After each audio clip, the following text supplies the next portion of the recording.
बिस्मिल्लाहिर्रहमानिर्रहीम अय्याका नअबुदु व इय्याका नस्तईन। एक बार फिर फरहान असलम आप सबको बताने से खुशामदीद कहता है।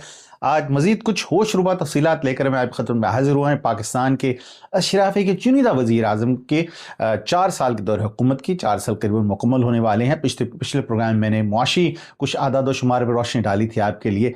आज मैं उनके गैर मुल्की दौरों और फिर उसके नतीजे में पाकिस्तान ने क्या हासिल किया उसकी कुछ इंतहाई खौफनाक तफसीलात लेकर आप खिदमत में हाजिर हुआ हूँ। खौफनाक मैं इसलिए कह रहा हूँ कि उन्होंने गुज़श्ता 4 बरस के अंदर, जब से वो पहली बार आए कुछ 9 माह के लिए और फिर उसके बाद दोबारा उनको फिर सिलेक्ट कर लिया गया, इलेक्ट तो ऑब्वियसली वो नहीं हुए, और उस रीसिलेक्शन के बाद मजमूई तौर पर अब तक वो 73 दौरे कर चुके हैं 4 बरसों के दौरान, 73 फॉरेन विजिट्स। और इन 73 विजिट्स का अगर एवरेज निकाले, मैं कैलकुलेट कर रहा था, तो हर 20 दिन के बाद एक गैर मुल्की दौरा बनता है जनाब वज़ीर आज़म शहबाज शरीफ साहब का। इन दौरों के ऊपर पहले जो 9 माह में उन्होंने किए थे उस पर अखबारी रिपोर्ट्स के मुताबिक 1.3 अरब रुपए 1.3 बिलियन पाकिस्तानी रुपीस जो हैं वो खर्च किए गए थे। उसी कैलकुलेशन को लेकर मैंने, जबकि ये ऑब्वियसली 3-4 साल पुरानी कैलकुलेशन है, लेकिन अगर उसी रकम को तसव्वुर किया जाए तो उसकी एजम्पशन के बेस पर मैंने कैलकुलेट करने की कोशिश की है कि ये दौरे पाकिस्तान के टैक्स पेयर्स को कितने में पड़े, तो ये 5 अरब से ज़ायद की रकम बनती है। हर दौरा तकरीबन 7 करोड़ से 10 करोड़ के बीच में कॉस्ट किया। ये इससे ज़्यादा हो सकता है, मेरे ख्याल में कम नहीं होगा, क्योंकि दौरे में एक बड़ा लाव लश्कर लेकर ये चुनिंदा वज़ीर आज़म साहब जाते हैं और ज़ाहिर है कि प्राइवेट जेट्स और प्राइवेट जहाज़ों में जो सफ़र होता है इसके लिए, और फिर आगे 5 स्टार और 7 स्टार होटल्स तक बुक किए जाते हैं ये पूरे लाव लश्कर के साथ। सो इस पर अखराजात कहीं बहुत ज़्यादा आते हैं। सो ये 7 से 10 करोड़ एक मुहतात अंदाज़ा है मेरा पिछले फिगर्स को देखते हुए, जो कि 2022 की थी, कि करीबन इतने का कम से कम दौरा हमें ज़रूर पड़ा होगा। सो हर 20 दिन के बाद एक गैर मुल्की दौरा किया आपने। 2022 में जब शहबाज शरीफ तशरीफ लाए तो 15 दौरे किए एक साल के अंदर। 2023 में 10 गैर मुल्की दौरे हुए। 2024 के अंदर 15 गैर मुल्की दौरे हुए। 2025 में जंप लगी और जनाब हमारे यहाँ 25 गैर मुल्की दौरे साल की मुनासबत से उन्होंने कहा कि 2025 लिहाजा 25 विजिट से किए जाएँ इंटरनेशनल। और अब तक आज की अप्रैल की 27 तारीख तक 2026 में तकरीबन 8 दौरे गैर मुल्की शहबाज शरीफ कर चुके हैं। ये इस दौरों के ऊपर मैं आपको बता दूं, सबसे ज़्यादा दौरे आपने सऊदी अरेबिया के किए, वो 13 दौरे थे। यूएई तशरीफ़ ले गए 7 बार, तुर्किया के आपने 7 दौरे किए, कतर भी 7 बार तशरीफ़ ले गए। ये कोई लकी नंबर है शायद वज़ीर आज़म साहब का। यूनाइटेड किंगडम हमारे मुल्क में भी तशरीफ़ लाए, यहाँ पर जहाँ पे हम रहते हैं 6 दौरे उन्होंने किए। अज़रबैजान 6 दौरे वहाँ के भी हुए। चाइना 3 बार तशरीफ़ ले गए, जबकि चाइना ऑब्वियसली हमारा सबसे क्लोज एलाय है मैं समझता हूँ, लेकिन वहाँ पर सिर्फ वो 3 बार गए।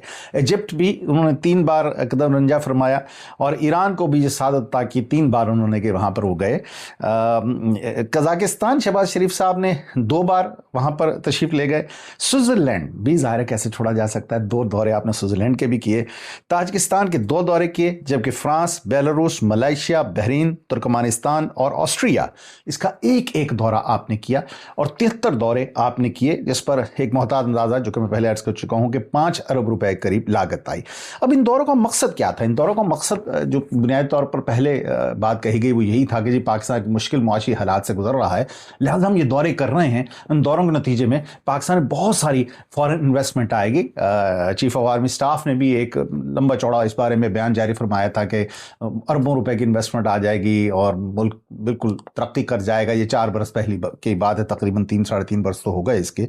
सो इसके लिए कुछ बहुत सी प्लेजेस भी की गई मुख्तलिफ ममालिक की जानिब से। यूएई ने कहा कि 10 अरब डॉलर यानी कि 10 बिलियन डॉलर पाकिस्तान में वो इन्वेस्ट करेगा। लेकिन इंटरेस्टिंग बात ये थी कि ये मेरे नज़दीक सिर्फ शुभदबाजी थी, या वो वादे क्या जो वफा हो गया वाली सूरत हाल थी, कि इसमें ना तो कोई प्रोजेक्ट्स की डिटेल थी कि 10 अरब डॉलर्स लगेंगे कहाँ, ना कोई टाइम लाइन थी कि आपने ये 10 अरब डॉलर 10 साल में लगने हैं, 5 साल में लगने हैं, 2 साल में लगने हैं।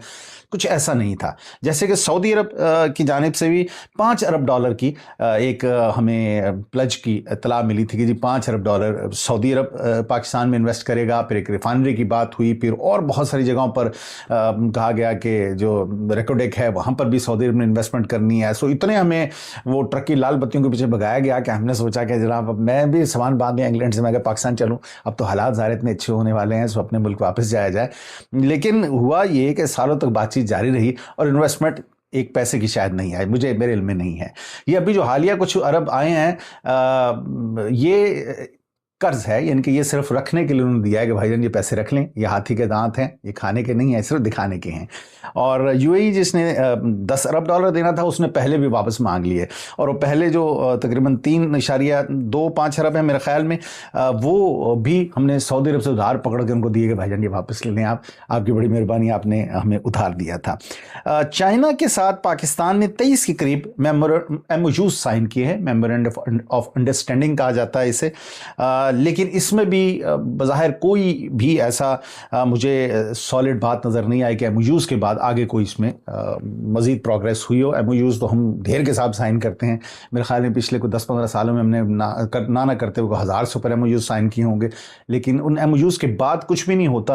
अब इसमें किसकी गलती है, इस पर एक तफसीली प्रोग्राम में ज़रूर आप खिदमत में पेश करूँगा। सो जनाब, ये सब दौरे किए गए, कहा गया कि जनाब मुल्क में कुछ फॉरेन करेंसी बहुत ज़्यादा आ जाएगी। 2023-2024 में जो फॉरेन डायरेक्ट इन्वेस्टमेंट है वो 1.9 बिलियन रही।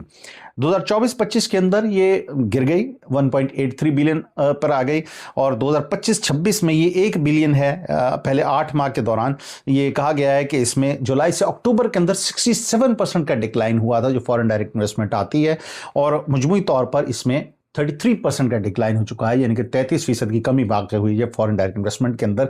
सो बज़ाहिर जो दौरे शहबाज शरीफ साहब ने किए, अगर उनका एक मकसद ये था कि पाकिस्तान में बाहर से इन्वेस्टमेंट आए, तो वो मकसद बुरी तरह से नाकाम हुआ। और ये जो आपने तकरीबन 7 से 10 करोड़ कम अज़ कम एक दौरे पर लगाए हैं गरीब आवाम ने, ये सब के सब बज़ाहिर लगता है कि बेकार गए हैं। ये जो हमारे हुक्मरान इतने लविश अंदाज से आते जाते हैं बड़े बड़े जहाज़ों के अंदर, पूरे 100 लोगों के कॉन्वॉयज लेकर, ये इंटरेस्टिंग बात यह है कि पाकिस्तान ये सब उधार पे कर रहा है। पाकिस्तान के पास कोई पैसे नहीं है।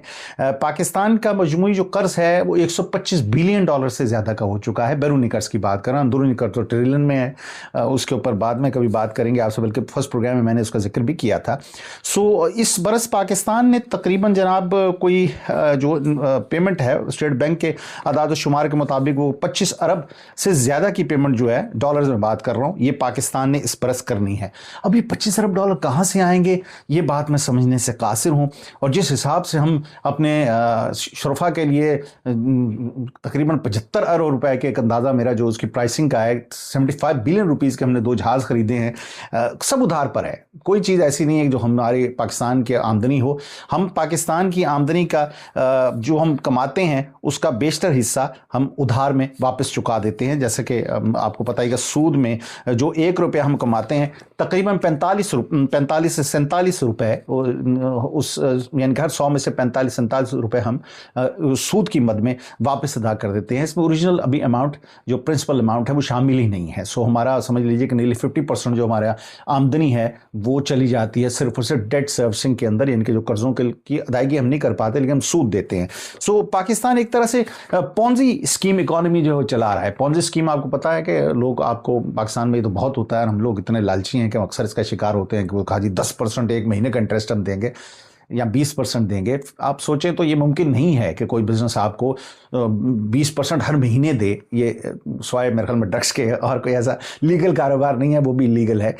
सो अगर वो फिर ये होता है कि एक आदमी से कर्ज लेते हैं, उसके कर्ज से दूसरे आदमी के पैसे चुका देते हैं। सो इस तरह वो आगे से आगे सिलसिला चलता रहता है। वो डबल शाह वाला आपने जो सिलसिला सुना होगा, पाकिस्तान में बड़ा फेमस रहा, और हर आदमी जाकर उसमें गंगा में हाथ धोने की कोशिश की कि हमारे पैसे डबल हो जाएं। That was a Ponzi scheme, कि वो एक के पैसे लेकर दूसरे को पूरा कर देता था, उससे पैसे से तीसरा खुश हो जाता था, लेकिन एंड ऑफ द डे अगर उसमें से 10 लोग भी पैसे मांगने आ जाएं तो शायद उसके पास उनको देने के लिए पैसे नहीं होंगे।